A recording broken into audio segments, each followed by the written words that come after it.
year, the local government elections happened after many years.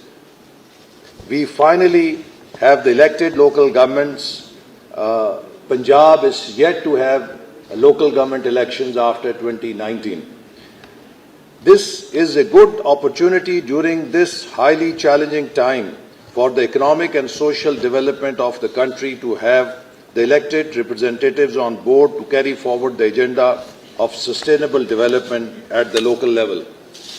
As we gather here today, we find ourselves at a critical juncture in our national trajectory.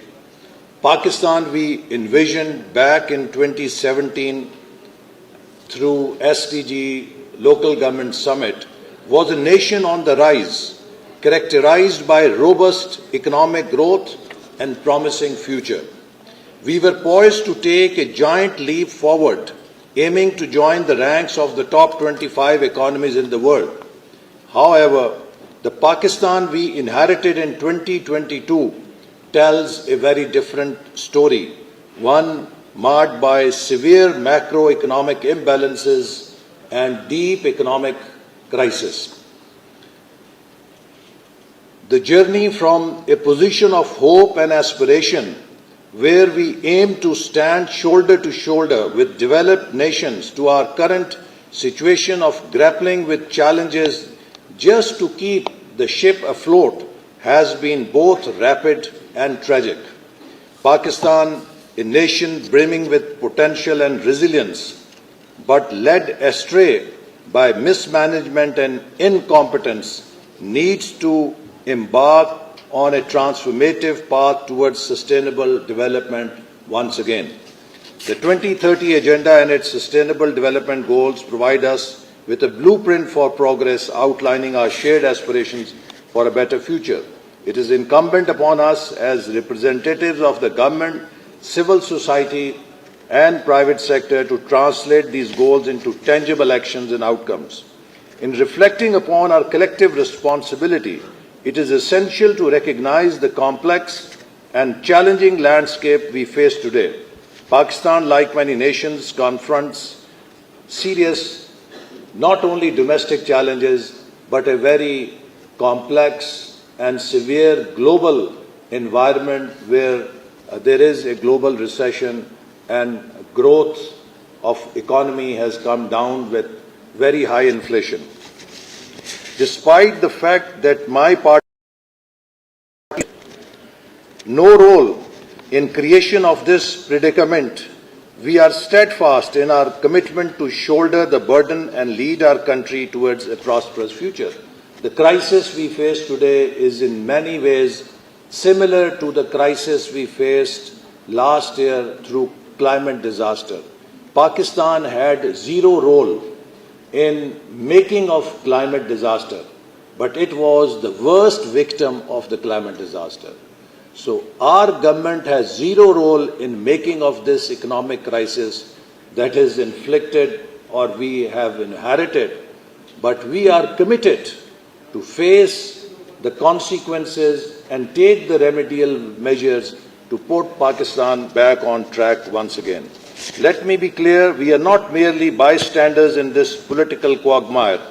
We are catalysts of change, armed with a vision and an unwavering determination to uplift our nation from the depth of economic distress.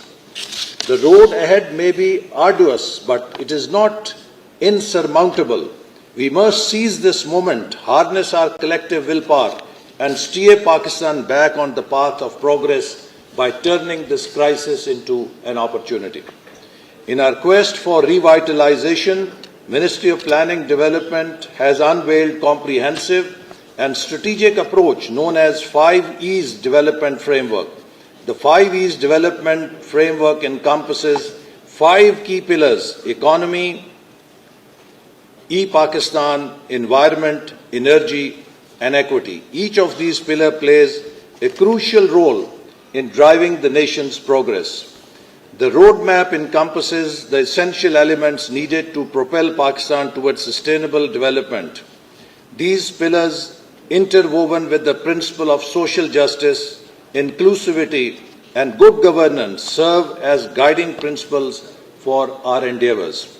To support the achievement of these goals, I am proud to share that despite the hardest financial constraints, we have allocated a record-breaking rupees 1,150 billion to the public sector development program. The allocation surpasses even the PSDP allocation during our previous government in 2017-18. And let me also highlight that in 2018 we left public sector development program at 1,000 billion rupees, but in 2022, when I came back to this ministry, the development budget was reduced to 550 billion rupees. You can well imagine that what was the state of the economy. Instead of doubling the development budget, it had been halved, and if you discount it for inflation, it was even less than one-third of where we left in 2023. Under the balance of the economy, the focus on fostering economic growth and stability. Under this strategic pillar, the ministry has allocated a significant portion of the budget towards infrastructure development, including the construction of transportation networks, power plants, and industrial zones. These efforts aim to attract investments, promote entrepreneurship, and create employment opportunities. Recognizing that education is progress, we are unwavering in our commitment to providing quality education to every child and young boy or girl in Pakistan. As part of the 5 E's framework, substantial investments have been made in building, renovating education infrastructure, providing facilities, and the budget of higher education has been increased by 131% in just 1 year, from 26 billion rupees to 60 billion rupees, to show our commitment to education. The environment pillar emphasizes sustainable practices and environmental conservation. In alignment with this objective, the ministry has allocated funds towards renewable energy projects, waste management, systems to preserve natural resources, and also to focus on water and food security. A new initiative of Green Revolution 2.0 has been started once again to provide Pakistan a new green revolution that will not only make us self-sufficient in agriculture and food, but also give us enough surplus to export. Next, the energy pillar focuses on ensuring a stable and efficient energy supply. To achieve this, we have invested in upgrading existing infrastructure, exploring renewable resources, and implementing energy efficiency measures. Lastly, the equity pillar addresses the importance of social welfare and inclusivity.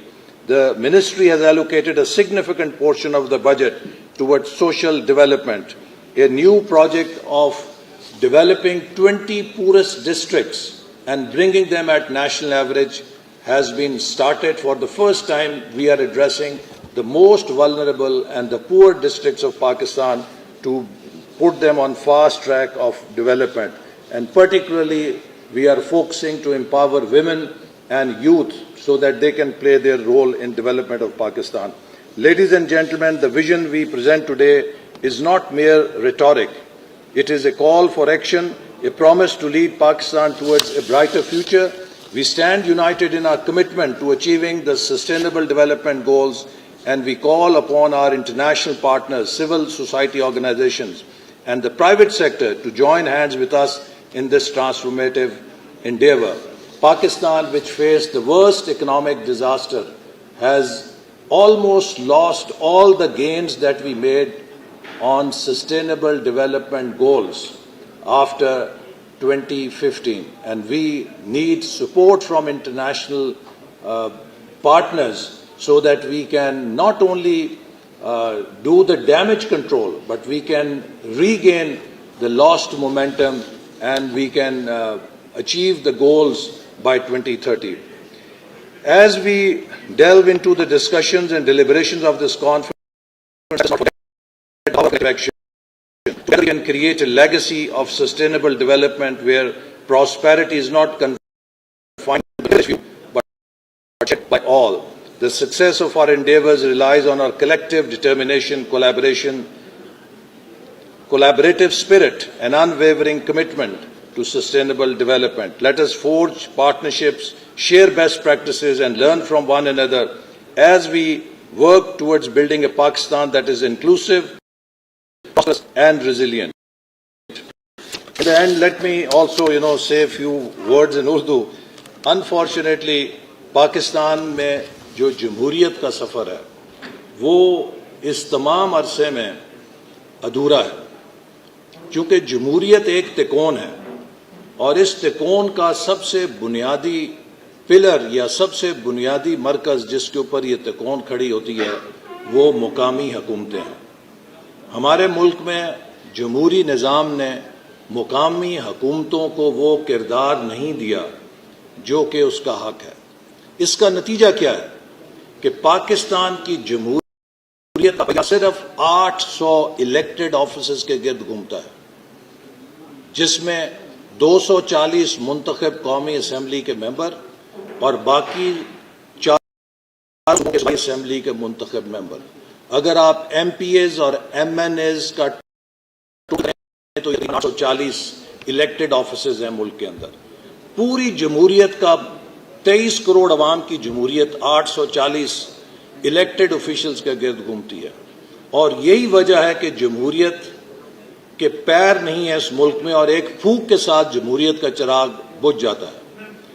اگر اس جمہوریت کے نظام کے ساتھ 1 سے 1.5 لاکھ مقامی نمائندے بھی پیوستہ ہو جائیں تو یہ تکون اتنی بھاری ہو جاتی ہے کہ اس کو کوئی پھونک کے ساتھ کیا بلڈوزر کے ساتھ بھی منہدم نہیں کر سکتا اور اپنی جگہ سے نہیں ہٹا سکتا۔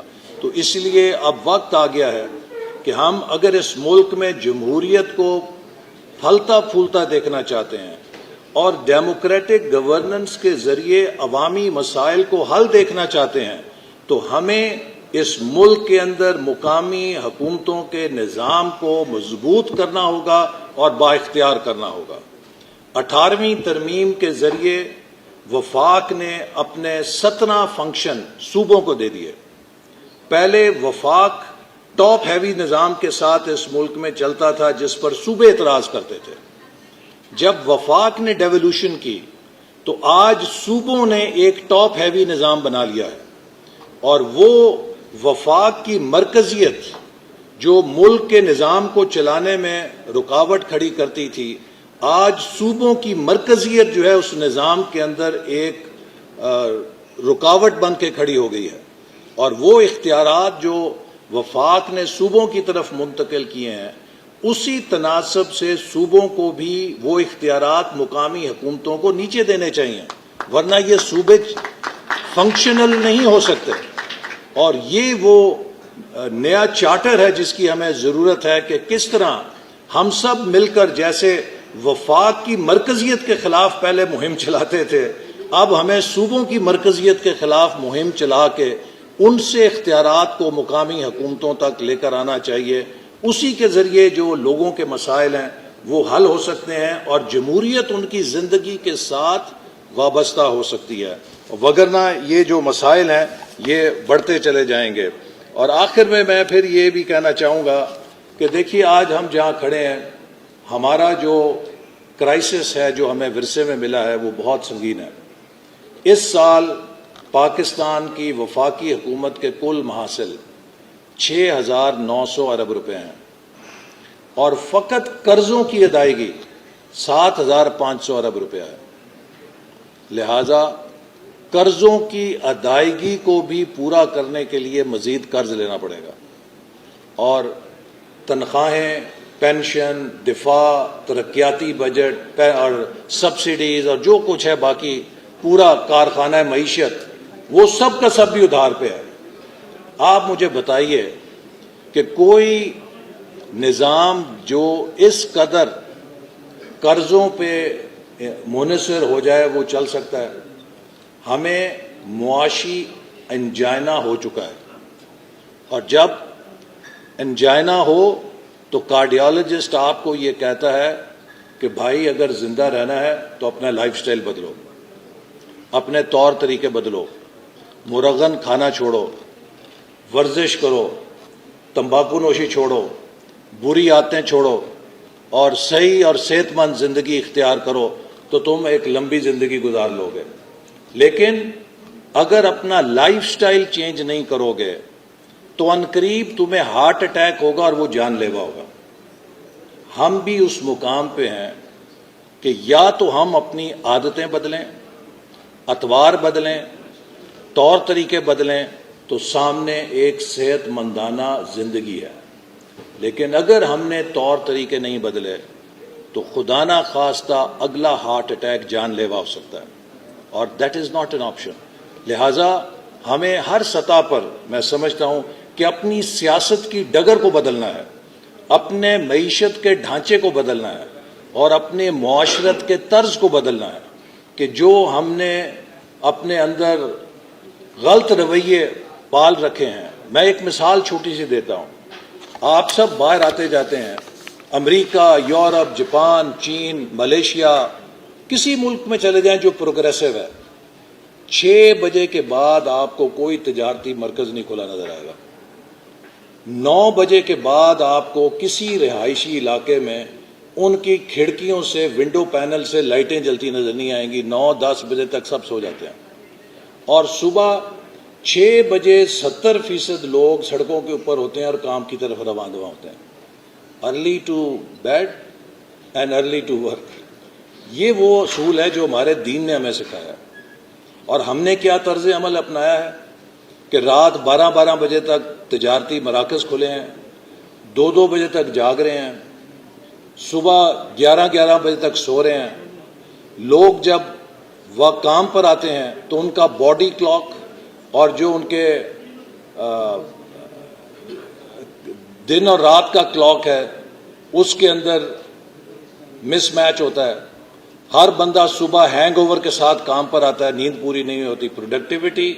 हमारी प्रोडक्टिविटी इंडिया, बांग्लादेश, श्रीलंका के मुकाबले में पिछले 30 सालों से लेबर प्रोडक्टिविटी नीचे जा रही है।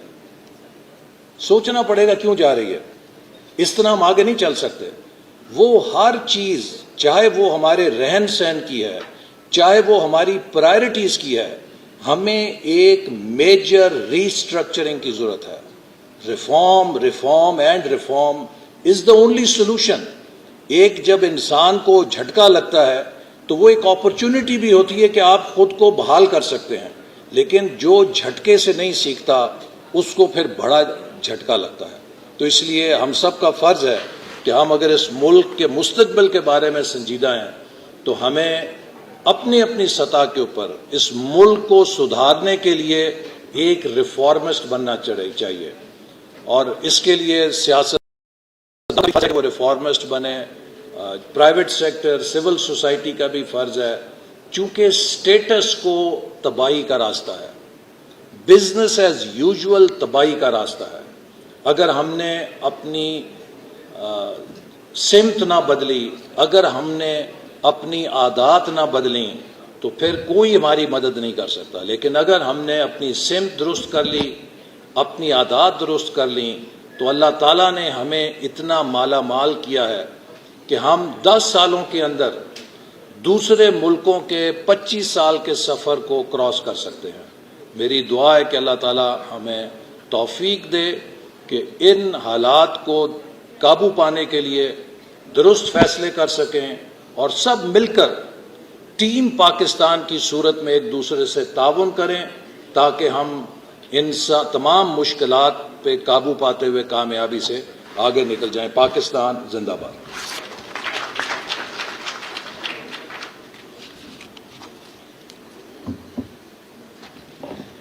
Thank you so much, sir. Honorable Minister was sharing the achievement of government to implement the Agenda 2030. He was also saying the importance of local government to implement Agenda 2030. He talked about the decentralization of powers to achieve sustainable development goal at grassroots level. Thank you, sir. Now we have a panel discussion session on the topic to catalyze solutions to accelerate the implementation of SDGs Agenda 2030. For the session,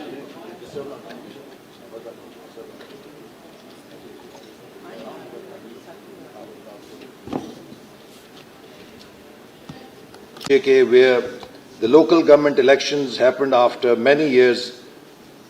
We finally have the elected local governments. Punjab is yet to have local government elections after 2019. This is a good opportunity during this highly challenging time for the economic and social development of the country to have the elected representatives on board to carry forward the agenda of sustainable development at the local level. As we gather here today, we find ourselves at a critical juncture in our national trajectory. Pakistan we envisioned back in 2017 through SDG Local Government Summit was a nation on the rise, characterized by robust economic growth and promising future. We were poised to take a giant leap forward, aiming to join the ranks of the top 25 economies in the world. However, the Pakistan we inherited in 2022 tells a very different story, one marked by severe macroeconomic imbalances and deep economic crisis. The journey from a position of hope and aspiration, where we aim to stand shoulder to shoulder with developed nations, to our current situation of grappling with challenges just to keep the ship afloat, has been both rapid and tragic. Pakistan, a nation brimming with potential and resilience, but led astray by mismanagement and incompetence, needs to embark on a transformative path towards sustainable development once again. The 2030 Agenda and its Sustainable Development Goals provide us with a blueprint for progress, outlining our shared aspirations for a better future. It is incumbent upon us as representatives of the government, civil society and private sector to translate these goals into tangible actions and outcomes. In reflecting upon our collective responsibility, it is essential to recognize the complex and challenging landscape we face today. Pakistan, like many nations, confronts serious, not only domestic challenges, but a very complex and severe global environment where there is a global recession and growth of economy has come down with very high inflation. Despite the fact that my party no role in creation of this predicament, we are steadfast in our commitment to shoulder the burden and lead our country towards a prosperous future. The crisis we face today is in many ways similar to the crisis we faced last year through climate disaster. Pakistan had zero role in making of climate disaster, but it was the worst victim of the climate disaster. So our government has zero role in making of this economic crisis that is inflicted or we have inherited, but we are committed to face the consequences and take the remedial measures to put Pakistan back on track once again. Let me be clear, we are not merely bystanders in this political quagmire. We are catalysts of change, armed with a vision and an unwavering determination to uplift our nation from the depth of economic distress. The road ahead may be arduous, but it is not insurmountable. We must seize this moment, harness our collective willpower, and steer Pakistan back on the path of progress by turning this crisis into an opportunity. In our quest for revitalization, Ministry of Planning Development has unveiled comprehensive and strategic approach known as 5Es Development Framework.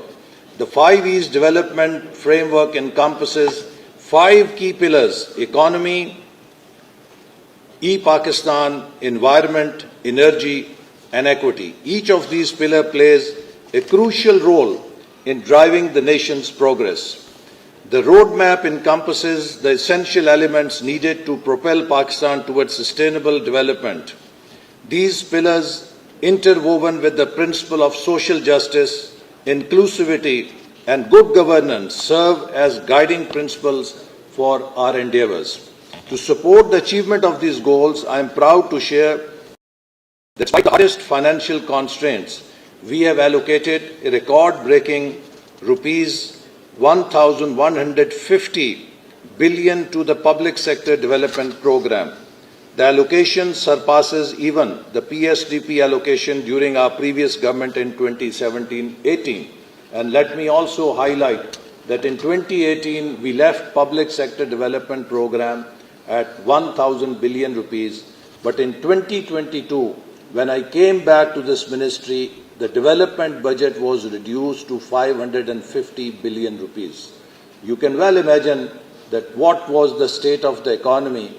Instead of doubling the development budget, it had been halved, and if you discount it for inflation, it was even less than one-third of where we left in 2023. Under the banner of the economy, the focus on fostering economic growth and stability. Under this strategic pillar, the ministry has allocated a significant portion of the budget towards infrastructure development, including the construction of transportation networks, power plants, and the industrial zones. These efforts aim to attract investments, promote entrepreneurship, and create employment opportunities. Recognizing that education is we are unwavering in our commitment to providing quality education to every child and young boy or girl in Pakistan. As part of the 5 E's framework, substantial investments have been made in building, renovating education infrastructure, providing facilities, and the budget of higher education has been increased by 131% in just 1 year, from 26 billion rupees to 60 billion rupees, to show our commitment to education. The environment pillar emphasizes sustainable practices and environmental conservation. In alignment with this objective, the ministry has allocated funds towards renewable energy projects, waste management, systems to preserve natural resources, and also to focus on water and food security. A new initiative of Green Revolution 2.0 has been started once again to provide Pakistan a new green revolution that will not only make us self-sufficient in agriculture and food, but also give us enough surplus to export. Next, the energy pillar focuses on ensuring a stable and efficient energy supply. To achieve this, we have invested in upgrading existing infrastructure, exploring renewable resources, and implementing energy efficiency measures. Lastly, the equity pillar addresses the importance of social welfare and inclusivity. The ministry has allocated a significant portion of the budget towards social development. A new project of developing 20 poorest districts and bringing them at national average has been started. For the first time, we are addressing the most vulnerable and the poor districts of Pakistan to put them on fast track of development. And particularly, we are focusing to empower women and youth so that they can play their role in development of Pakistan. Ladies and gentlemen, the vision we present today is not mere rhetoric. It is a call for action, a promise to lead Pakistan towards a brighter future. We stand united in our commitment to achieving the Sustainable Development Goals, and we call upon our international partners, civil society organizations, and the private sector to join hands with us in this transformative endeavor. Pakistan, which faced the worst economic disaster, has almost lost all the gains that we made on sustainable development goals after 2015. And we need support from international partners so that we can not only do the damage control, but we can regain the lost momentum and we can achieve the goals by 2030. As we delve into the discussions and deliberations of this conference, together we can create a legacy of sustainable development where prosperity is not confined to the few, but checked by all. The success of our endeavors relies on our collective determination, collaboration, collaborative spirit and unwavering commitment to sustainable development. Let us forge partnerships, share best practices, and learn from one another as we work towards building a Pakistan that is inclusive, prosperous, and resilient. In the end, let me also, say a few words in Urdu. Unfortunately, Pakistan میں جو جمہوریت کا سفر ہے وہ اس تمام عرصے میں ادھورا ہے، چونکہ جمہوریت ایک تکون ہے اور اس تکون کا سب سے بنیادی پلر یا سب سے بنیادی مرکز جس کے اوپر یہ تکون کھڑی ہوتی ہے وہ مقامی حکومتیں ہیں۔ ہمارے ملک میں جمہوری نظام نے مقامی حکومتوں کو وہ کردار نہیں دیا جو کہ اس کا حق ہے۔ اس کا نتیجہ کیا ہے کہ پاکستان کی جمہوریت صرف 800 الیکٹڈ آفیسز کے گرد گھومتا ہے، جس میں 240 منتخب قومی اسمبلی کے ممبر اور باقی 4 اسمبلی کے منتخب ممبر۔ اگر آپ ایم پی ایز اور ایم این ایز کا تو 840 الیکٹڈ آفیسز ہیں ملک کے اندر۔ پوری جمہوریت کا 23 کروڑ عوام کی جمہوریت 840 الیکٹڈ آفیشلز کے گرد گھومتی ہے، اور یہی وجہ ہے کہ جمہوریت کے پیر نہیں ہے اس ملک میں، اور ایک پھونک کے ساتھ جمہوریت کا چراغ بجھ جاتا ہے۔ اگر اس جمہوریت کے نظام کے ساتھ 1 سے 1.5 لاکھ مقامی نمائندے بھی پیوستہ ہو جائیں تو یہ تکون اتنی بھاری ہو جاتی ہے کہ اس کو کوئی پھونک کے ساتھ کیا بلڈوزر کے ساتھ بھی منہدم نہیں کر سکتا اور اپنی جگہ سے نہیں ہٹا سکتا۔ تو اس لیے اب وقت آ گیا ہے کہ ہم اگر اس ملک میں جمہوریت کو پھلتا پھولتا دیکھنا چاہتے ہیں اور ڈیموکریٹک گورننس کے ذریعے عوامی مسائل کو حل دیکھنا چاہتے ہیں تو ہمیں اس ملک کے اندر مقامی حکومتوں کے نظام کو مضبوط کرنا ہوگا اور بااختیار کرنا ہوگا۔ 18ویں ترمیم کے ذریعے وفاق نے اپنے 17 فنکشن صوبوں کو دے دیے۔ پہلے وفاق ٹاپ ہیوی نظام کے ساتھ اس ملک میں چلتا تھا جس پر صوبے اعتراض کرتے تھے۔ جب وفاق نے ڈیولوشن کی تو آج صوبوں نے ایک ٹاپ ہیوی نظام بنا لیا ہے، اور وہ وفاق کی مرکزیت جو ملک کے نظام کو چلانے میں رکاوٹ کھڑی کرتی تھی، آج صوبوں کی مرکزیت جو ہے اس نظام کے اندر ایک رکاوٹ بن کے کھڑی ہو گئی ہے، اور وہ اختیارات جو وفاق نے صوبوں کی طرف منتقل کیے ہیں اسی تناسب سے صوبوں کو بھی وہ اختیارات مقامی حکومتوں کو نیچے دینے چاہیے، ورنہ یہ صوبے فنکشنل نہیں ہو سکتے۔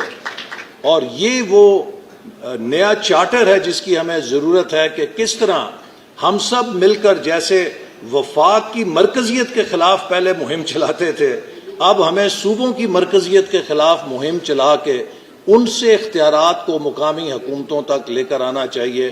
اسی کے ذریعے جو لوگوں کے مسائل ہیں وہ حل ہو سکتے ہیں اور جمہوریت ان کی زندگی کے ساتھ وابستہ ہو سکتی ہے، وگرنہ یہ جو مسائل ہیں یہ بڑھتے چلے جائیں گے۔ اور آخر میں پھر یہ بھی کہنا چاہوں گا کہ دیکھیے آج ہم جہاں کھڑے ہیں، ہمارا جو کرائسس ہے جو ہمیں ورثے میں ملا ہے وہ بہت سنگین ہے۔ اس سال پاکستان کی وفاقی حکومت کے کل محاصل 6,900 ارب روپے ہیں، اور فقط قرضوں کی ادائیگی 7,500 ارب روپے ہے۔ لہذا قرضوں کی ادائیگی کو بھی پورا کرنے کے لیے مزید قرض لینا پڑے گا، اور تنخواہیں، پینشن، دفاع، ترقیاتی بجٹ اور سبسڈیز اور جو کچھ ہے باقی پورا کارخانہ معیشت، وہ سب کا سب بھی ادھار پہ ہے۔ آپ مجھے بتائیے کہ کوئی نظام جو اس قدر قرضوں پہ منحصر ہو جائے وہ چل سکتا ہے؟ ہمیں معاشی انجائنا ہو چکا ہے، اور جب